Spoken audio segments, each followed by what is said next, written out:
بسم اللہ الرحمن الرحیم۔ ڈسکور اوریجنل کے معزز ناظرین، السلام علیکم۔ اب کس نمبر 737 ملاحظہ فرمائیں۔ آج تم زیادہ کمائی کرتے ہو مگر تمہیں صرف عیش کا موقع ملتا ہے، آرام کا نہیں۔ تم سکون سے محروم ہو، مسلسل خوف کے سائے میں زندگی گزار رہے ہو۔ تم ارادہ کر لو تو تم بھی شادی کر کے اپنے اپنے گھر بسا سکتے ہو، جیسے نورا کے شوہر نے تانگا چلانے کا فیصلہ کر لیا ہے۔ تم بھی کوئی فیصلہ کر سکتے ہو۔ تم تانگا نہ چلاؤ، ٹیکسی چلاؤ، دکان چلاؤ، منڈی سے مال اٹھاؤ، شہر میں لا کے بیچو، مکان بناؤ، بیچ دو۔ بے شک یہ سب تجربے کے کام ہے، مگر تجربہ بھی آ جاتا ہے۔ شہر میں ایک نہیں سینکڑوں کاروبار ہے، اور جیسا کہ میں نے پہلے کہا، وہاں ہم سب تمہاری مدد کرنے والے ہیں۔ جب تم مدد کے لیے ہمارے پاس آؤ گے تو تمہیں اندازہ ہوگا کہ تم اکیلے نہیں ہو۔ تافوٹ کھڑا ہوا۔ چلو میرے ساتھ، میں تمہاری فون پر بات کرا دیتا ہوں۔ کہاں جانا ہوگا؟ میں نے کہا، میرا مطلب ہے کیا اعتبار کی بات کرتے کرتے تم خود بے اعتباری کا شکار ہو گئے؟ تافو نے تن سے کہا، ڈرنا تو مجھے چاہیے تم سے۔ میں اس کے ساتھ جیپ میں بیٹھ گیا۔ جیپ آدھے گھنٹے تک ایک کچے راستے پر چلتی رہی، جس پر آنے جانے والی بیل گاڑیوں اور ٹانگوں کے پہیوں نے متوازی لکیروں کا جال سا پھیلا رکھا تھا۔ جیپ گزرتی تھی تو پیچھے گرد کا غبار رہ جاتا تھا۔ ہمیں راستے میں ایک بیل گاڑی ملی جس کو مشکل سے 10 سال کا بچہ چلا رہا تھا۔ بیل آٹومیٹک لگتے تھے کیونکہ ڈرائیور تو گنا چوسنے میں مصروف تھا اور وہ اپنی مرضی سے چل رہے تھے۔ اس کے بعد 3 ٹانگوں پر مشتمل بارات ملی۔ آگے والا یکا تھا جس میں آرکسٹرا تھا۔ ایک شخص ڈول کو بڑے انتقامی جذبے کے ساتھ پیٹ رہا تھا، دوسرا نفیری والا مشق جیسے پیٹ کو دونکنی کی طرح استعمال کرتے ہوئے ویر میرا گھوڑی چڑیا کی دھن کو مسخ کر کے بجا رہا تھا، تیسرا شخص متحرک یکے میں ڈانس کرنا چاہتا تھا مگر جھٹکوں کی وجہ سے بار بار نفیری والے پر گرتا تھا۔ غالباً اسے ڈھول والے سے اندیشہ تھا کہ اسے نہ بچانے لگے۔ دوسرے ٹانگے میں نوٹوں کے ہار والا دھولا اپنے یاروں میں پھنسا ہوا تھا۔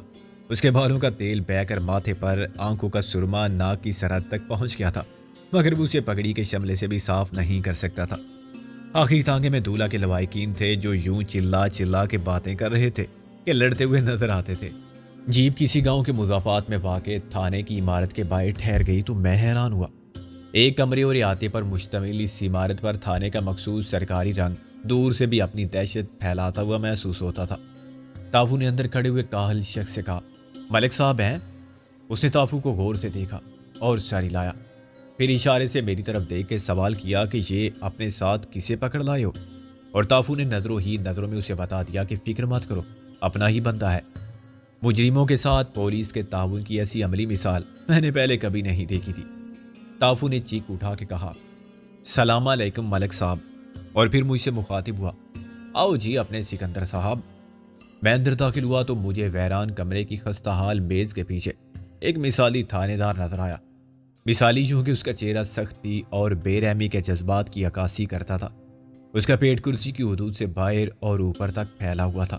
اس کی مونچھیں روب دار تھی اور آنکھوں میں خون کی سرخی تھی۔ نہ اس نے تافو کے سلام کا جواب دینے کی زحمت گوارا کی اور نہ مجھ سے ہاتھ ملانے کی۔ چونکہ میں تھانے داروں کی عادات و اعتبار کو سمجھتا تھا، اس لیے میں نے بھی نہ سلام کیا تھا اور نہ مسافے کے لیے ہاتھ بڑھایا تھا۔ ابھی تافو کرسی پر بیٹھنے کے لیے اشارے کا منتظر ہی تھا کہ میں بیٹھ گیا۔ مجھے ایک ٹیلی فون کال کرنی ہے۔ تھانے دار نے مجھے گھورا، پہلے بتاؤ تو صحیح کہ تم کون ہو؟ اے سی ہو کہ ڈی سی؟ بات کرتے ہوئے تو بڑا کرنٹ مارتے ہو۔ تافو نے خوش آمدانہ لہجے میں کہا، ملک صاحب، اپنے سکندر صاحب بہت بڑے صنعتکار ہیں لاہور کے، ان کی وائف وکیل ہیں، لاہور ہائی کورٹ ہے۔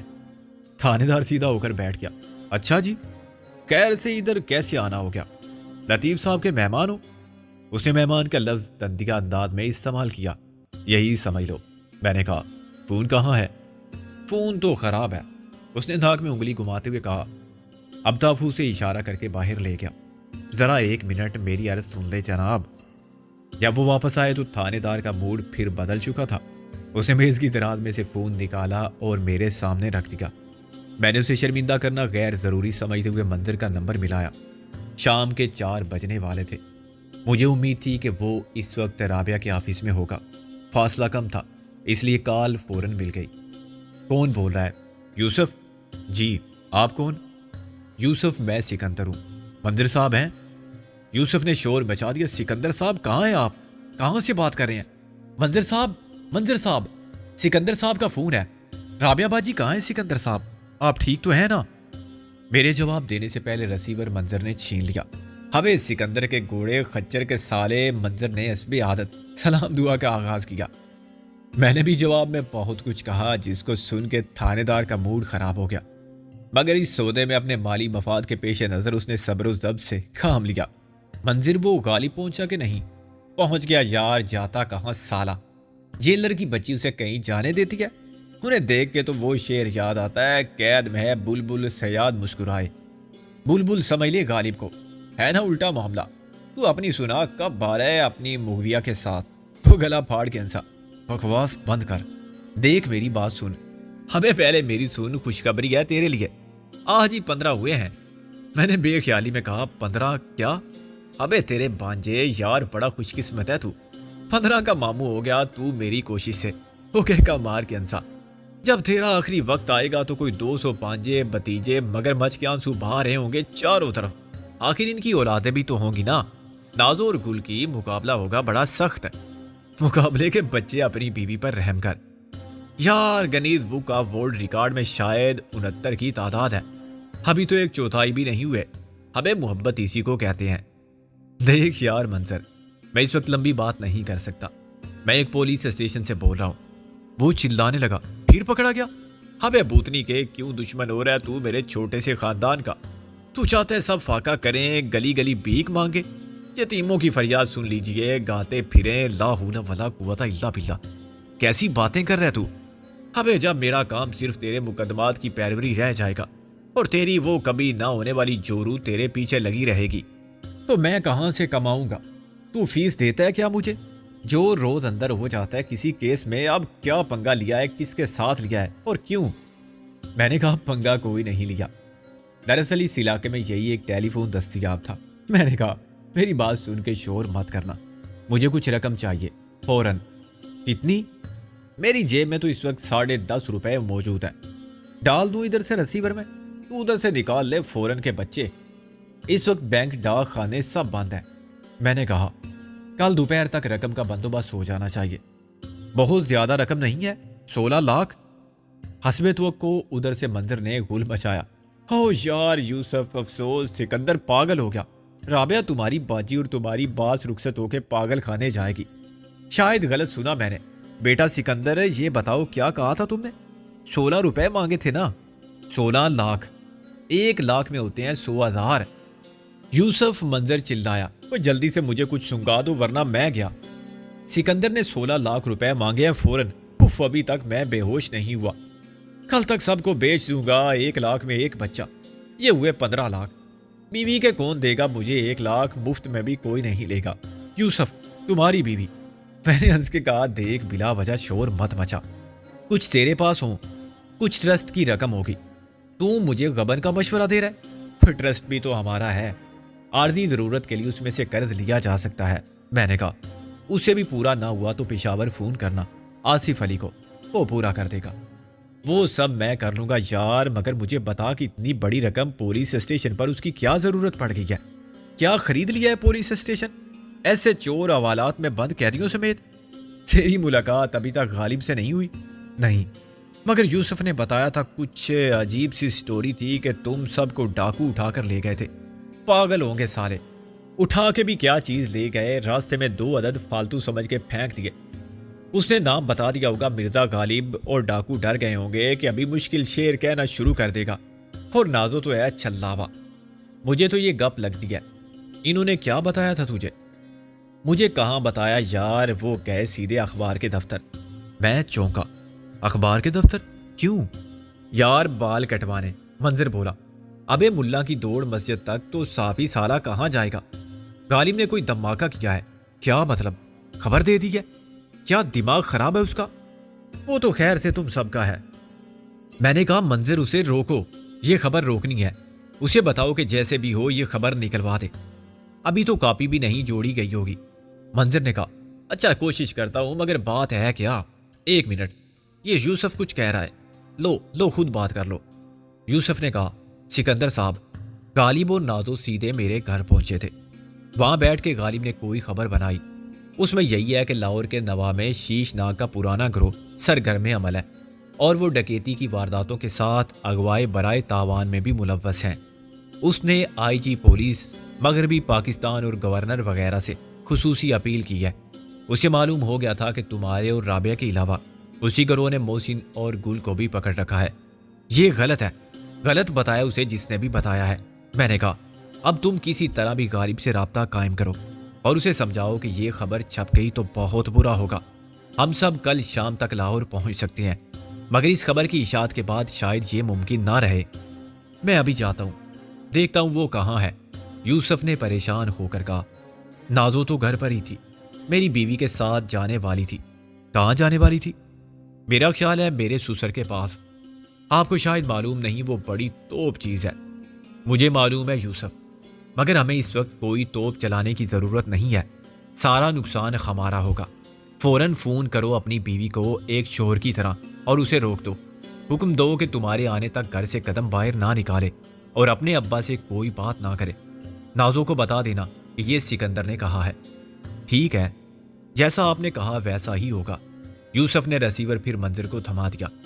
یار سکندر، تو پھر سوچ لے، 16 لاکھ دے کر رہائی کا سودا کیا ہے تو نے۔ یار یہ کس سلو کے پٹھے نے کہا ہے کہ 16 لاکھ تاوان میں دینے ہیں؟ میں نے برہمی سے کہا نہ ہم قید میں ہیں اور نہ کوئی رکھ سکتا ہے ہمیں قید میں، ہم جب چاہیں باہر آ سکتے ہیں۔ تو آ جاؤ نا یار، 16 لاکھ بہت ہوتے ہیں، منظر نے روتی آواز میں کہا۔ ایمان سے میرا بلڈ پریشر بڑھ رہا ہے، اختلاج تک ہونے لگا ہے مجھے۔ اگر میں فوت ہو جاؤں تو برا مت ماننا، رقم ارسال کر کے فوت ہو جا۔ میری طرف سے اجازت ہے، کل تک یہ کام کرنا ہے، جیسے بھی ہو جائے گا یار، ہو جائے گا۔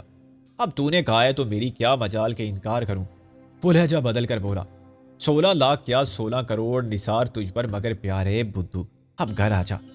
اپنی اس نور چشم سے کہہ کہ وکالت کرے اور تو دل کھول کے کیس کر، اس کی پریکٹس پر چلا، ورنہ تو میری جگہ آ جا اور میں کرتا ہوں بدماشی، مار پیٹ اور وہ سب جو تم کر رہے ہو۔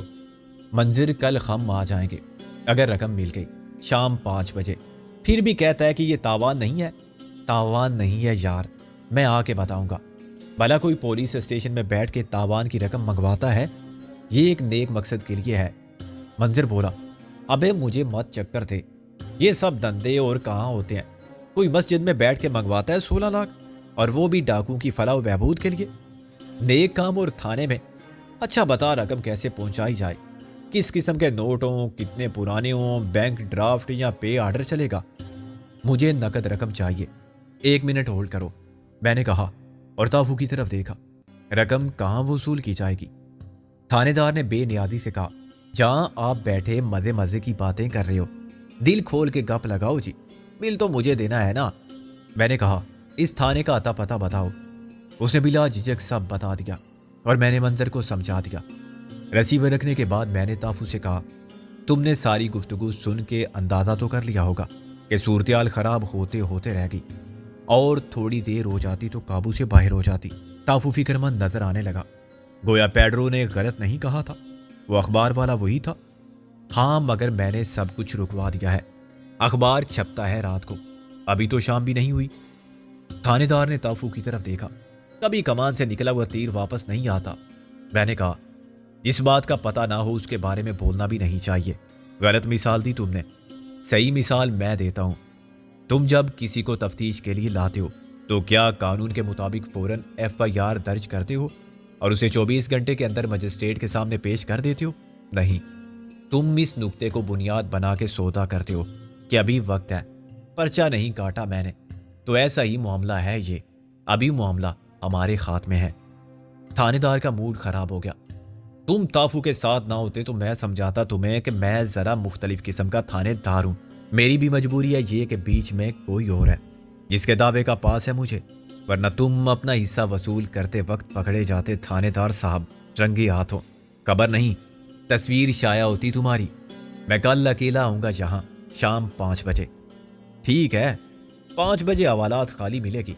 میں نے ہنس کے کہا، ایک وکیل آئے گا رقم لے کر، اور یہ مت بھولو کہ تافو سے نہیں، اپنا حصہ تم کو مجھ سے وصول کرنا ہے، ذرا ہوشیار رہنا۔ میں بند کر دوں گا تمہیں اسی وقت۔ کس جرم میں؟ میرا ایک دوست مجھے 16 لاکھ دینے آ رہا ہے، رقم میں تھانے کے باہر بھی وصول کر سکتا ہوں اور رقم وصول کیے بغیر اس کے ساتھ گاڑی میں بیٹھ کے بھی جا سکتا ہوں۔ اس نے پھیکی انسی کے ساتھ کہا، سر جی آپ تو مذاق کا برا مان گئے ہیں۔ یہ مجھے آج ہی معلوم ہوا ہے کہ پولیس والے بھی مذاق کر سکتے ہیں، پہلے تو صرف تفتیش کرتے تھے۔ میں نے تنزمیز تمسخر کے ساتھ کہا، یا پھر شاید وہ تفتیش ہی مذاق ہوتی ہو۔ مذاق میں بندے کی کھال میں بس بھر دیا، اسے ننگا کر کے الٹا لٹکا دیا اور مذاق میں چھتر مار کے کسی نہ کردہ گناہ کا اعتراف کرا لیا۔ تھانے دار کا غصے سے برا حال ہو گیا۔ یہ سب تم جیسے پڑھے لکھے لوگوں کا، اور کیا کہتے ہیں انہیں، دانشوروں کا اور اخبار والوں کا قصور ہے کہ انہوں نے ہمیں ایسا بنا دیا ہے جیسے ہم انسان ہی نہیں، سب شیطان ہیں۔ بیڑا غرق ہو ان اخبار والوں کا۔ ہم جو کچھ کرتے ہیں اسے سٹوری کہتے ہیں۔ اچھائی کسی کھاتے میں نہیں، برائی 1 انچ کی ہو تو اسے 1 میل کی بنا دیتے ہیں۔ میرا بس چلے نہ تو میں سارے اخبار بند کرا دوں، سب اخبار والوں کو سڑک کوٹنے پر لگا دوں۔ خبریں سننے کے لیے ریڈیو ہے، ٹی وی ہے اور ہم ہیں، جو پوچھنا ہے ہم سے پوچھو۔ میں نے ہنس کے کہا، خدا بھی گنجے کو ناخن نہیں دیتا، وہ گنجا بھی تھا۔ اس کا علم مجھے اچانک اس وقت ہوا جب ٹوپی اٹھا کے اس نے اپنے سر پر شبنم کو ہوا دی۔ چنانچہ اس نے مزید برا مانا اور میز پر مکہ مار کے وہ ارشادات عالیہ کا نیا باب شروع کرنے ہی والا تھا کہ میں اٹھ کھڑا ہوا۔ بد اخلاقی میرے مزاج میں نہیں، مگر اخلاق میں کسی بردہ فروش، غدار وطن یا دشمن انسانیت کے ساتھ شرافت سے پیش نہیں آ سکتا۔ میں نے تھانے دار کے آگے بڑے ہوئے خط کو عمدن نظر انداز کیا اور مسافہ کیے بغیر باہر آ گیا۔ ٹافو نے شاید 1 منٹ میں تھانے دار سے معاملہ پکا کیا، اسے اینڈ میں تعاون کا یقین دلایا اور میری بدتمیزی کی معافی مانگی۔ جب وہ باہر آیا تو اس کی صورت ناگواری کے جذبات کی بد صورت تصویر بنی ہوئی تھی۔ تم نہیں جانتے اس تھانے دار کو۔ عادت کے مطابق اس نے جملے میں ایک گالی کو یوں شامل کیا جیسے کچھ لوگ کھانے میں اچار یا سلاد کو رکھتے ہیں۔ میں نے اس کی بات کاٹ دی۔ میں ہر تھانے دار کو جانتا ہوں، وہ صرف تھانے دار ہوتا ہے اور کچھ نہیں، باقی سب اسے تم جیسے لوگ بناتے ہیں۔ وہ پیدائشی طور پر خاط ڈرام، راشی اور سفاک نہیں ہوتا، وہ تو پولیس فورس میں شامل ہوتے وقت بھی عام آدمی ہوتا ہے، مگر پھر اس کا واسطہ پڑتا ہے تم جیسے لوگوں سے جو اسے خراب کر دیتے ہیں، مجرموں سے، قانون شکن عناصر سے۔ خوش آمدی، مطلب پرست، بد کردار اور بے ضمیر لوگ اسے آہستہ آہستہ فرض شناسی کا دوسرا مفہوم سمجھا دیتے ہیں، اسے احساس دلا دیتے ہیں کہ وہ جس قانون کی محافظت کا دعوے دار ہے وہ تو محض ایک کاغذی کتاب، بے معنی تحریر ہے۔ اصل اختیار کا مالک تو وہ خود ہے جو قانون توڑ بھی سکتا ہے اور خرید بھی سکتا ہے، مفلوج اور مسخ بھی کر سکتا ہے۔ میرا سچ تافو کو بھی برا لگ رہا تھا اور اس کے لیے میری یہ معنی آفرینی محض بکواس تھی۔ چنانچہ کان تو اس نے پہلے ہی بند کر لیے تھے، میری زبان بند کرنے کے لیے اس نے اچانک رک کے پانی بنانا شروع کیا اور ایک درخت کے تنے کو سیراب کرنے لگا۔ مجھے بھی احساس ہوا کہ میں بھینس کے آگے بین بجا رہا ہوں۔ پرانے لوگوں نے تجربے کی بنا پر ہر موقع کے لیے ضرب الامثال کی اچھی خاصی لغت بنا دی ہے۔ اب کوئی استعمال نہ سمجھے تو تجربہ کر کے دیکھ لے۔ بھینس اور بین کے مفہوم کی دوسری ضرب المثل، اندھے کے آگے روئے اپنی آنکھیں کھوئے۔ علامہ نے اسے لطیف پیرائی میں منظوم کر دیا، مرد ناداں پر کلام نرم و نازک بے اثر۔ واپسی پر میں نے رابعہ اور گل کو مبارکباد پیش کی۔ مشن امپوسیبل کی کامیابی یقینی ہو گئی تھی۔ کچھ ایسا ہی اعلان تافو نے بھی کیا ہوگا کہ چلو بھائی، گولڈن ہینڈ شیک کرو، اپنا اپنا حصہ لو اور اپنی اپنی راہ لو، کمپنی بند۔ ظاہر ہے ہمارے جذبات کی نوعیت میں بڑا فرق تھا۔ ہم خوش تھے کہ اب ایک دن کی بات ہے، پھر وہی لاہور ہوگا، وہی اس کی دلدار فضا، یاد ماضی کے حسین لمحوں سے آراستہ اور مستقبل کے خوابوں کی روشنی سے منور۔ یارانے خوش تو اور کیا چاہیے؟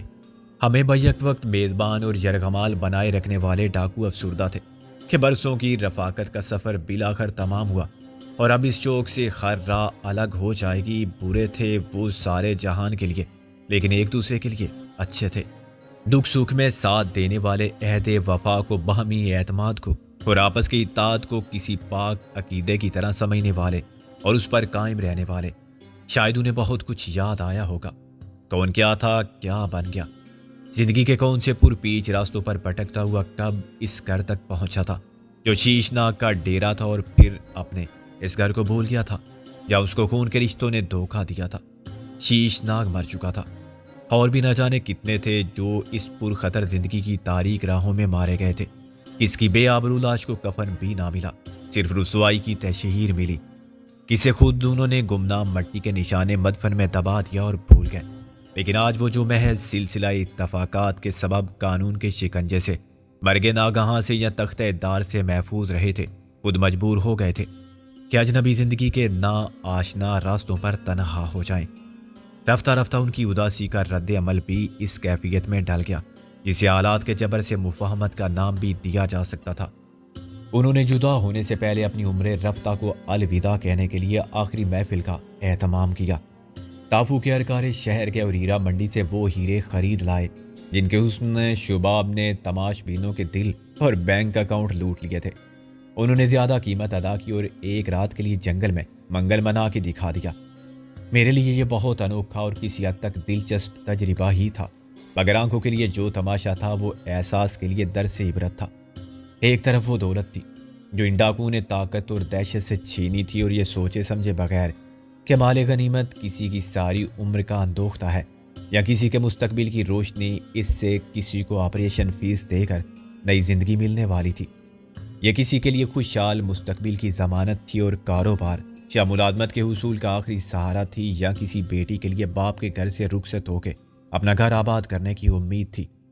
دوسری طرف وہ عورتیں تھیں جن کے جسم کی خوبصورتی، شباب کی شوخی اور دل ربائی کی خر ادائے برائے فروخت تھی اور ہر رات پھر سجا سنوار کے نئے خریداروں کے سامنے پیش کر دی جاتی تھی۔ ایک کم ظرف وہ کمینے لوگ ہوتے ہیں جو کسی مجبور بیوہ سے بھی اس لیے شادی نہیں کرتے کہ چیزوں کی طرح انہیں سیکنڈ ہینڈ عورت قبول نہیں ہوتی۔ دوسرے بے ظرف وہ ذلیل ہوتے ہیں جو طوائف کو بھی عورت سمجھ کے قبول کر لیتے ہیں۔ ڈاکوؤں نے رات بھر شراب پی، خوب گل گپاڑا کیا۔ گل اور رابعہ تو اس محفل میں شریک ہی نہیں ہوئی تھی، اور ان کی دلی خواہش تو یقیناً یہ ہوگی کہ ہم بھی اس لہو لب سے دور ان کے ساتھ رہیں، مگر میں نے محسن کو اور محسن نے مجھے سپورٹ کیا کہ ہم صرف عبرت پکڑنے کے لیے باحیثیت مبصر شریک ہوں گے۔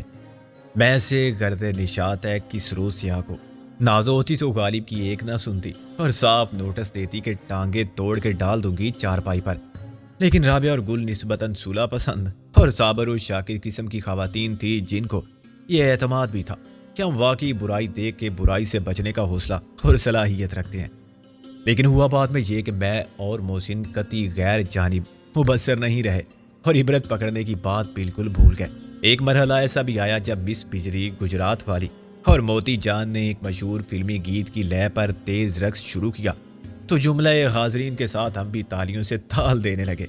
اس کے بعد محسن نے 2 انگلیاں منہ میں ڈال کے سیٹی بجائی اور میں نے نعرہ لگا کے کہا، لوش موتی جان واقعی ایک گوہرے یکتا تھی، مگر اس کوچے میں جہاں موتی بھی پتھر کے مول بکتے ہیں، مس بجلی میں واقعی شرارے بھرے ہوئے تھے اور ان کا رقص سچ مچ کا رقص شرر ثابت ہوا۔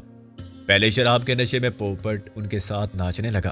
اسے ناچنا نہیں آتا تھا اور نشے کے باعث ویسے بھی اسے اپنی حرکات و سکنات پر قابو نہیں تھا۔ اس کا ڈانس دیکھ کر حاضرین کی آنکھوں میں ہنستے ہنستے آنسو آ گئے۔ خود مس بجلی، موتی جان اور ان کا سارا طائفہ ہنسی میں شریک تھا اور سب بہت خوش تھے۔